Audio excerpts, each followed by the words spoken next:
گزشتہ آیات میں جاہلیت کی وہ رسمیں، وہ رواج، تعدد ازواج، اس سے متعلق اسلام کے معتدل اور انصاف پسندانہ حکم اور رویہ ہم نے پڑھا تھا۔ اور جو شخص نکاح کرنا چاہے تو اس کے لیے عدل، انصاف، مساوات لازمی ہے،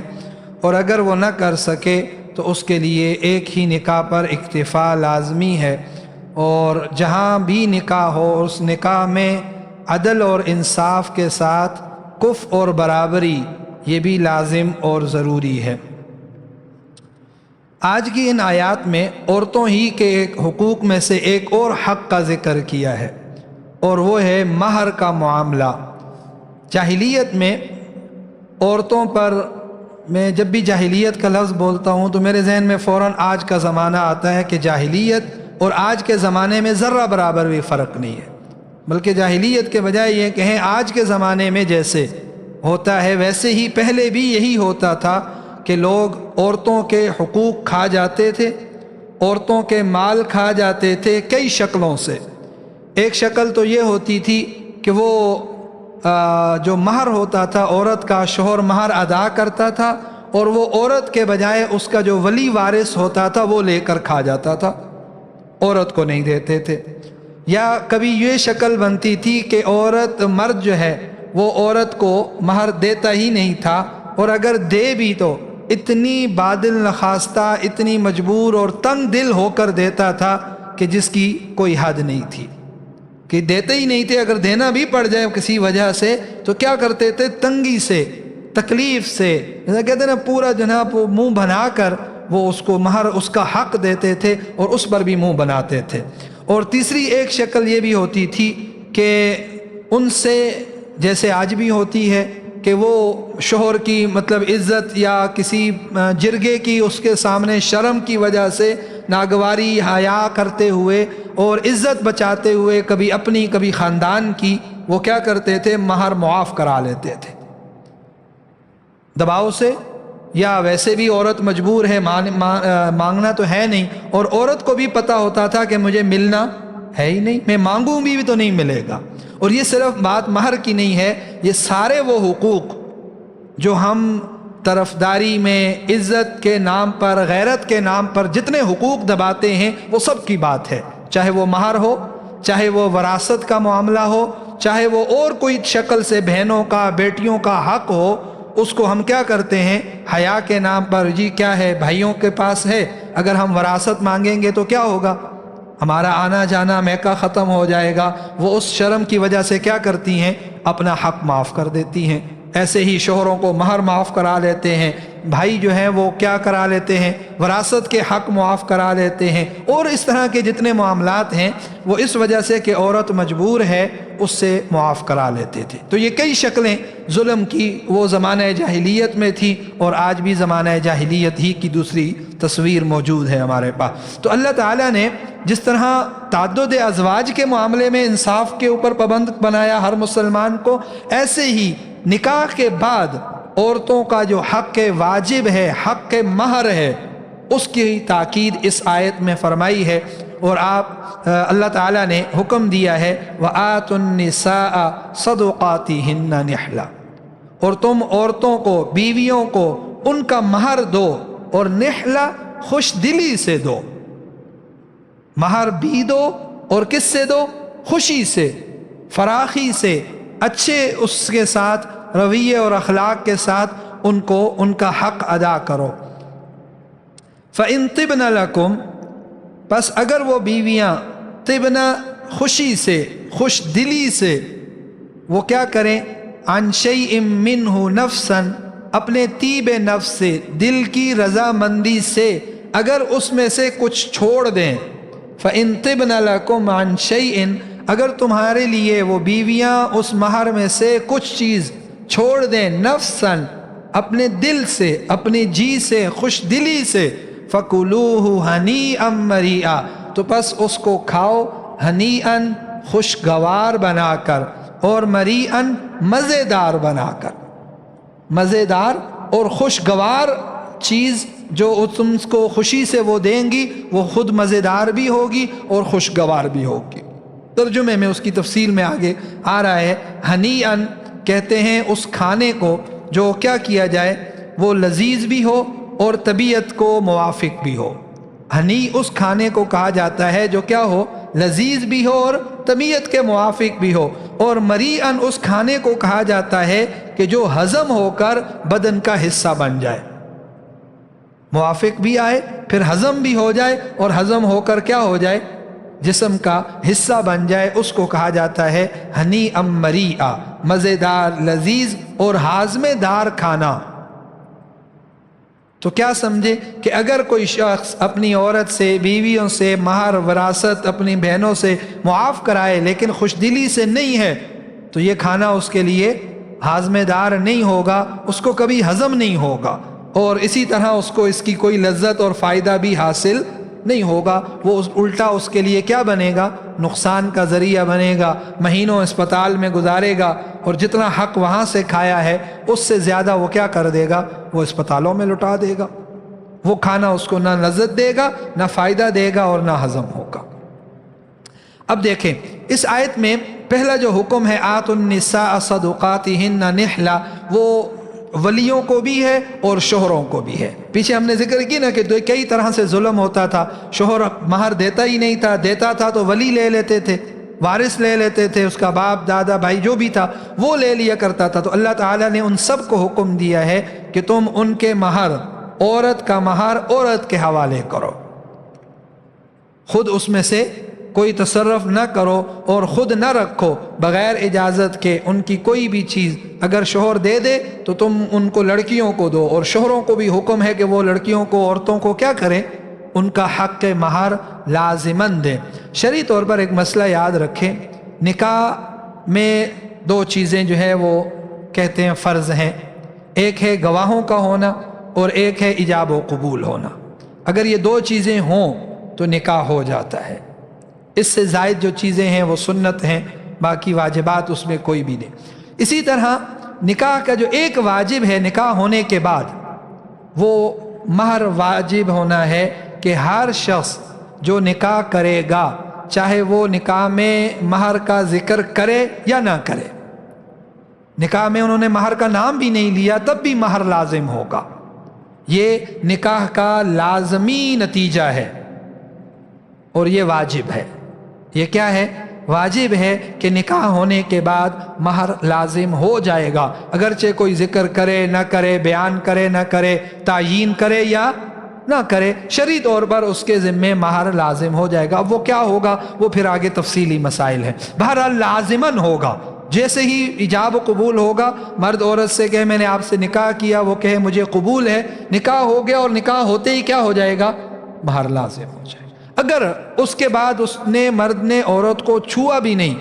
بغیر چھوئے بغیر رخصتی کے بھی طلاق دے دے، پھر بھی آدھا مہر واجب ہوگا۔ تو یہ نکاح کا لازمی حصہ ہے، جیسے ہی نکاح ہوگا مہر خود بخود لازم ہو جائے گا۔ جو مقرر کیا ہے تو ٹھیک ہے، نہیں کیا تب بھی شرعی طور پر کیا ہو جائے گا۔ تو اگر کوئی شخص نکاح کرتا ہے مہر ادا نہیں کرتا ہے تو وہ واجب ترک کر کے گناہ کبیرہ کا ارتکاب کرتا ہے، اس بات کو لازماً سمجھا جائے۔ تو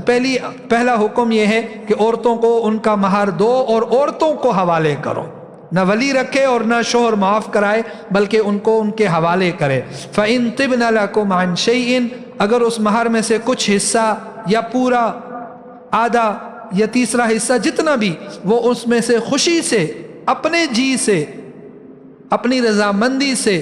وہ اگر ان کو معاف کرے تو وہ ان کے لیے پاکیزہ مال ہے، وہ ان کے لیے لذیذ بھی ہے اور ہاضمے دار بھی ہے۔ لیکن اس میں ایک علماء نے اس سے یہ بھی لکھا ہے جو طبن لکم عن شیء منہ نفسا، کہ جو رشتہ دار ہیں وہ بھی عورت کے اس حق پر تصرف کا، اس کے اندر اپنے جو ہے نا وہ کیا کہتے ہیں ان کو استعمال کرنے کا انہیں کوئی حق نہیں ہے کہ وہ اپنی مرضی سے اس کو ادھر ادھر کر دیں کہ بھئی یہ کام ہے، زیور ہے، اس کو یہ نہیں کرنا وہ نہیں کرنا، اس کی بھی اجازت نہیں ہے۔ کیوں؟ معافی کو اللہ تعالیٰ نے نفس کے ساتھ جوڑا ہے اور عورت کے نفس کے ساتھ، کسی اور کا اس کے ساتھ کوئی اختیار نہیں ہوتا ہے۔ ٹھیک ہو گیا۔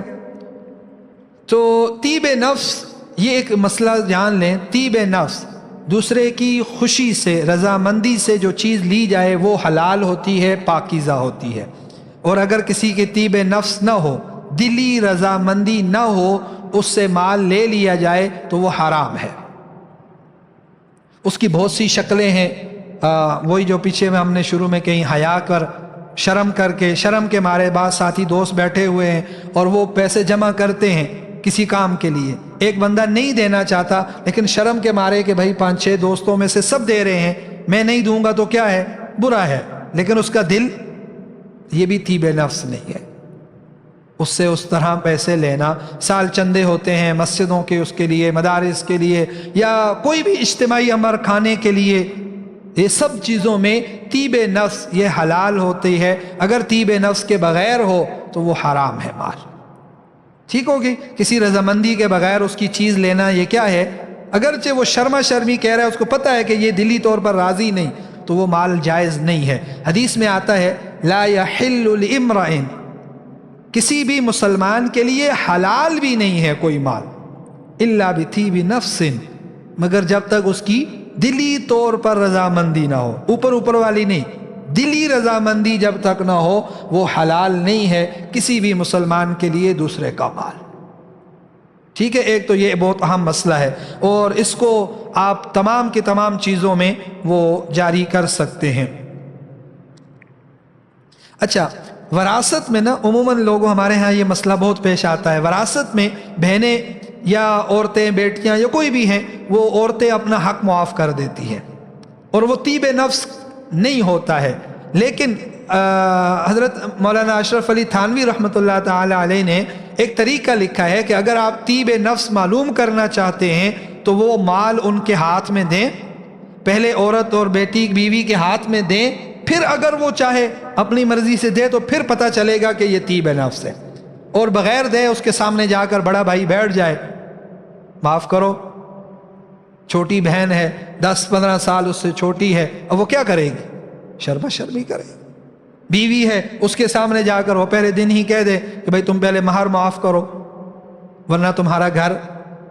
خاندان، وہ سب جائے گا، تمہاری عزت جائے گی، مطلب کئی طریقوں سے بلیک میلنگ ہوتی ہے، تو وہ سب کے سب طریقے حرام ہیں، ناجائز ہیں، گناہ ہیں۔ ان سے وہ جو مال لے گا وہ اس کے لیے، آگے ہم نے پڑھا تھا، وہ جہنم کی آگ کے انگارے ہیں، وہ جو کھائے گا تو اس کے پیٹ میں پھر کبھی بھی سکون نہیں آئے گا، اس کو کبھی بھی راحت نصیب نہیں ہوتی ہے، ٹھیک ہوگی؟ تو بہرحال یہ سب جگہ میں، صرف وراثت ہی نہیں، مہر ہی نہیں، تمام کی تمام اجتماعی امور، چندے کے ہوں یا ڈونیشنز ہیں یا جتنی بھی آپس کی معاملات ہیں جہاں لین دین ہوتا ہے، اس میں اس امر کو لازماً یاد رکھنا چاہیے۔ اچھا، اب اس میں ایک مسئلہ مہر کا اور بھی ہے۔ ہم نے یہ تو پڑھ لیا مہر لازم ہے، لیکن کم سے کم کتنا مہر ہے یہ شریعت میں مقرر ہے۔ کم سے کم 2 تولہ 7 ماشا چاندی، اتنا مہر واجب ہے، اس سے کم جائز نہیں ہے۔ وہ تقریباً آج کے زمانے میں کوئی 15 سے 20 کے آس پاس میں، یعنی اوپر نیچے ہوتا رہتا ہے، لیکن بے کے 15 سے اوپر ہے اور 20 سے کم ہے، وہ باہر سے معلوم کیا جا سکتا ہے 2 تولہ 7 ماشے کا ریٹ کیا بنتا ہے۔ تقریباً 30 گرام 316 ملی گرام،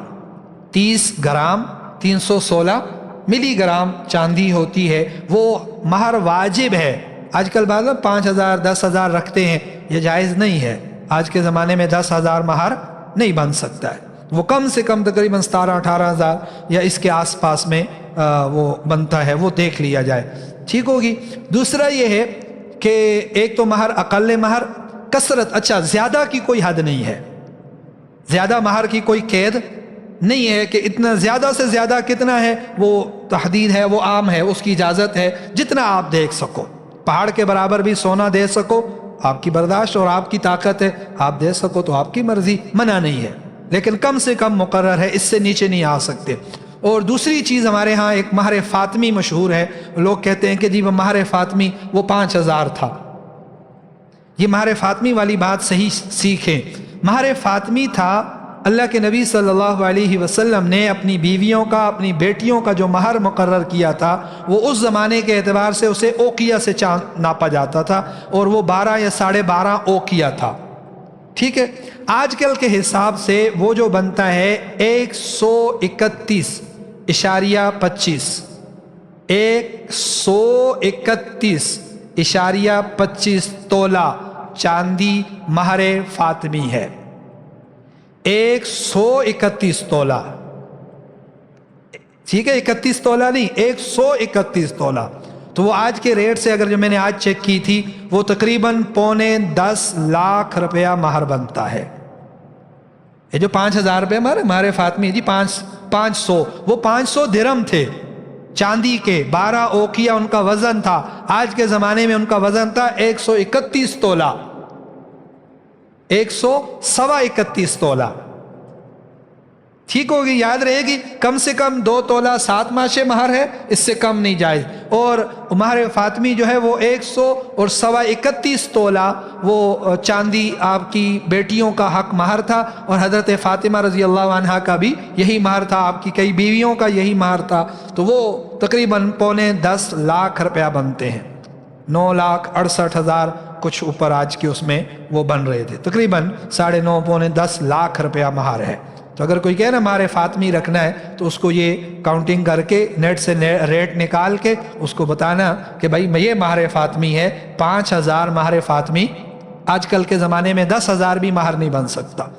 یہ کم سے کم مقدار سے نیچے ہے، اور یہ شرعاً جائز ہی نہیں ہے، اس کو یاد رکھیں۔ اب دیکھیں دوسری آیت،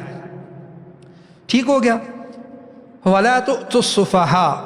اور تم کم عقل رکھنے والوں کو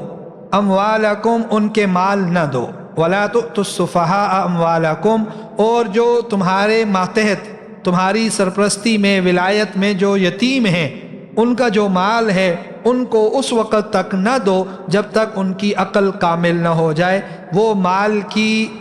نفع نقصان کو نہ سمجھ جائیں تب تک ان کے حوالے نہ کرو۔ وَلَا تُؤْتُوا السُّفَهَاءَ اموالکم، اور تم کم عقلوں کو اپنے وہ مال مت دو۔ کون سے مال؟ آگے اللہ نے مال کی ایک تعریف کی ہے،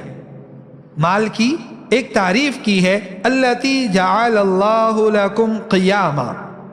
وہ مال جس کو اللہ تعالیٰ نے تمہارے لیے مایہ زندگی بنایا ہے، حیات کا ذریعہ بنایا ہے، زندگی کا ذریعہ ہے، معاش کا ذریعہ ہے، تمہاری جو ہے نا وہ کھانا پینے اور ضروریات کی چیز ہے وہ مال۔ التی جعل اللہ لکم قیاما، وہ مال جس کے ذریعے سے اللہ نے کیا کیا ہے، جس کو اللہ نے تمہارے لیے کھڑے ہونے کا ذریعہ بنایا ہے، قیام کا، طاقت کا، معاش کا، زندگی کا۔ وارزقوہم فیہا، اور دوسرا حکم یہ ہے کہ ان کے مالوں میں سے ان کو کھلاتے رہو، وارزقوہم، ان کو کھلاؤ، فیہا، اس مال میں سے، وکسوہم، اور ان کو پہناتے رہو، ان کی ضرورت کی چیزیں، کپڑے ان کو پہناؤ، وقولوا لہم قولا معروفا، اور ان سے اچھی بات کہو، قولا معروفا، معقول بات، بہترین بات ان کے لیے معاشرے کی، یعنی ان کو اس کی تسلی دیتے رہو۔ اب دیکھیں اس میں 3 حکم ہیں۔ پہلا حکم ہے لا تؤتوا السفہاء، جب تک کوئی یتیم بچہ بالغ نہ ہو جائے، سمجھدار نہ ہو جائے، اس کو مال نہیں دینا ہے۔ دوسرا حکم ہے وارزقوہم فیہا وکسوہم، اور اس مال میں سے ان کے اوپر کیا کرو، خرچ کرتے رہو، ان کو کھلانے کی ضرورت ہے تو کھانا دو، پہننے کی ضرورت ہے تو کپڑا دو، لباس سارے یعنی بستر چیزیں۔ وقولوا لہم قولا معروفا، اور اگر ان میں عقل کی کمی ہو تو ان کو مال تو نہ دو لیکن ان کو تسلی دو، اچھی بات کہو کہ یہ تمہارا مال ہے، تمہاری ہی چیز ہے، ہم نے اس کی حفاظت کرنی ہے اور یہ ضائع کرنے کی چیز نہیں ہے۔ اسی لیے علماء نے لکھا ہے کہ جب تک اس میں اس کا نفع نقصان اس کو نہ سمجھ آ جائے کہ اگر اس کو دے دیا تو وہ اس کی حفاظت نہیں کر پائے گا، ضائع کر دے گا، مال ضائع کرنے کی چیز نہیں ہے۔ اس لیے اللہ تعالیٰ نے ساتھ میں اس کی صفت ذکر کی ہے کہ یہ مال فضول چیز نہیں ہے، یہ کنجروں پر اڑانے کی چیز نہیں ہے، یہ لایانی اور فضول کاموں میں، بیلوں میں اڑانے کی چیز نہیں ہے، اس کی قدر کرے۔ قدر کس طرح کرے کہ اس کی اہمیت ہے اس کے دل میں بٹھائیں، اولاد ہے تو ماں باپ کی ذمہ داری ہے کہ وہ اولاد کو کیا کریں، اس مال کی اہمیت سکھائیں کہ یہ مال کوئی لغو اور فضول چیز نہیں ہے، بلکہ یہ تمہارے قیام کا ذریعہ ہے، یہ تمہاری معاش کا ذریعہ ہے، تمہاری زندگی کے اس کا ذریعہ ہے، یہ کوئی فضول چیز نہیں ہے۔ اسی لیے بعض جگہ میں اللہ تعالیٰ نے مال کو فتنہ کہا ہے اور بعض جگہ میں اس کو خیر کہا ہے۔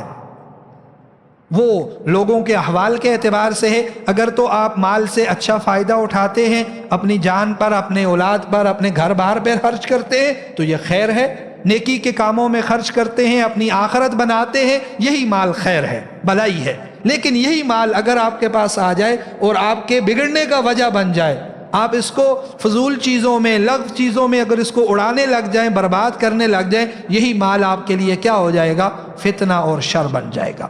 تو جب اگر مال اللہ دے تو اس میں یہ آیت ضرور یاد رکھیے گا کہ یہ مال ہماری زندگیوں کے قیام کا ذریعہ ہے، ہماری زندگیوں کے بہترین ہونے کا، بالخصوص ایمان کے اعتبار سے بھی۔ دیکھیں دین کے جتنے بھی احکام ہیں وہ سب کے سب مال کے پابند ہیں۔ جہاد ہے وہ مال کے بغیر نہیں ہو سکتا، آپ دشمن کے مقابلے میں ہتھیار اٹھائیں گے، ہتھیار بغیر پیسوں کے، مال کے نہیں آئیں گے۔ اسی طرح زکوٰۃ ہے، حج ہے، ان سب چیزوں کے لیے آپ کو کیا ضرورت ہے؟ مال کی ضرورت ہے، لیکن مال کو اس کی قدردانی کے ساتھ حاصل کرنا اور اللہ کی نافرمانی، معصیت میں نہ خرچ کرنا، یہ بھلائی ہی بھلائی ہے۔ اور جو لوگ علماء، بزرگ، اولیاء جو اس کو ترک کرتے تھے یا ترک کرنے کا کہتے تھے، وہ اسی معصیت کی وجہ سے کہ جب بھی مال آتا ہے انسان کی فطرت ہے وہ پہلے معاصی اور نافرمانی کی طرف جاتا ہے۔ لیکن ایک بڑی عجیب بات ہے، ایک حدیث نقل کی ہے اور اللہ کے نبی صلی اللہ علیہ وسلم کا ارشاد ہے کہ تنگ دستی، مال کا نہ ہونا، وہ انسان کو کفر کے قریب پہنچا دیتی ہے، انسان کو کیا کر دیتی ہے؟ کافر بنانے کے قریب پہنچا دیتی ہے۔ اس کے لیے موت یا کفر کا اختیار کرنا اس کو اس حد تک پہنچا دیتی ہے، جیسے آج کل ہے غربت ہے، خودکشی ہے، حرام ہے، تو وہ کیا ہے؟ وہ تنگدستی کی وجہ سے وہ کافر ہو جاتا ہے۔ بعض اوقات ایسے الفاظ کہتا ہے اللہ کے متعلق کہ اللہ نے ان کو ہی مال دینا تھا، ہمیں کیوں نہیں دے سکتا؟ ان کو دیتا ہے تو ہمیں کیوں نہیں دیتا؟ تو یہ اللہ کی تقسیم پر ایک وہ ہے۔ تو اس وجہ سے بہت سے ایسے جملے اور الفاظ العیاذ باللہ وہ زبان سے نکل جاتے ہیں کہ انسان کیا ہو جاتا ہے؟ کافر ہو جاتا ہے۔ تو اسی حدیث کی تشریح میں حضرت سفیان ثوری رحمہ اللہ تعالی بہت بڑے بزرگ تھے، جو بعد میں اللہ نے ان کو بہت پہلے دوسرے راستے پر، پھر اللہ نے ان کو ہدایت دی، اور وہ اللہ کی اس ہدایت کے ذریعے سے پھر انہوں نے کئی لوگوں کو ان کی ہدایت کا ذریعہ بنے۔ تو وہ فرمایا کرتے تھے کہ پہلے زمانوں میں مال کا رکھنا یہ اچھا نہیں تھا، مال کا ہونا اچھا نہیں تھا، اور آج کل کے وقت میں، وہ اپنے زمانے کا کہہ رہے ہیں، اب مال کا نہ ہونا یہ اچھا نہیں ہے۔ آپ کا ایمان تبھی بچا رہے گا، آپ کی عزت تبھی بچی رہے گی جب آپ کے پاس کیا ہوگا؟ مال ہوگا۔ اسی لیے جتنے بھی دیندار، خاص طور پر جتنے بھی نوجوان ہیں، وہ مال کی اہمیت بھی سمجھے، اس کی اصل ویلیو کیا ہے وہ بھی جانے، اور اس میں جو ہمارے لیے اللہ کے احکام ہیں ان کو جاننے کے بعد اور ان پر عمل کرتے ہوئے جتنا بھی مال حاصل کریں وہ ان کے لیے کوئی برا نہیں ہے۔ بلکہ ایک حدیث کا مفہوم ہے کہ جو شخص اللہ تعالیٰ سے ڈرتا ہو اس کی مالداری میں دین کا کوئی حرج نہیں ہے۔ مالداری اگر دین میں حرج واقع کرے وہ مالداری اچھی نہیں ہے۔ تو اصل پوائنٹ ہمارے لیے یہ ہے، ہم نے دین کا خیال کرنا ہے۔ اگر تو دین محفوظ ہے مالداری کے ساتھ بہت اچھا ہے، لیکن اگر دین اور مال میں سے ایک چیز چننی پڑ جائے، اگر آپ کو چوائس ملے تو آپ دین کو چنیں، مال کو ترک کر دیں۔ یہ اصل ایک تربیت ہے، ایک مسلمانوں کو راستہ ہے کہ مال اچھا ہے تب تک جب تک آپ اللہ کے حکم کے مطابق ہے، اور اگر وہ مال آپ کو اللہ کے حکم سے ہٹائے تو پھر وہ مال وہ فتنہ ہے، وہ شر ہے، اس سے باز رہنا ہی کیا ہے؟ بہتری ہے۔ ٹھیک ہوگی؟ تو بس یہ یہاں تک آج کا وہ ہے کہ وہ 3 حکم پورے کرے۔ وہ یتیموں کا یا جس کا بھی مال آپ کے ہاتھ میں ہے، آپ کے پاس کام کرنے والے بچے ہیں یا آپ کے ساتھ رہنے والے ایسے لوگ ہیں جو مال کی خیر بلائی اور نقصان نہیں سمجھتے، ان کے مال کو اپنے پاس امانتاً دیانتاً رکھا جائے اور ان کی ضروریات پوری کی جائیں، اور ان کو مال حوالے نہ کیا جائے اور ان کو جھڑکا بھی نہ جائے، ان کے ساتھ اچھی بات کی جائے کہ تمہاری چیز ہے لیکن تمہارے ہی فائدے کی وجہ سے ہم نے اسے اپنے پاس روک رکھا ہے، اور اس مال میں پوری طرح امانت داری کا معاملہ کرے تو اللہ تعالیٰ اس کے اپنے مال میں بھی برکت دیں گے، اور اس یتیم کی کفالت پر اللہ تعالیٰ اس کو جنت نصیب فرمائیں گے اور جنت میں حضور کا قرب نصیب فرمائیں گے۔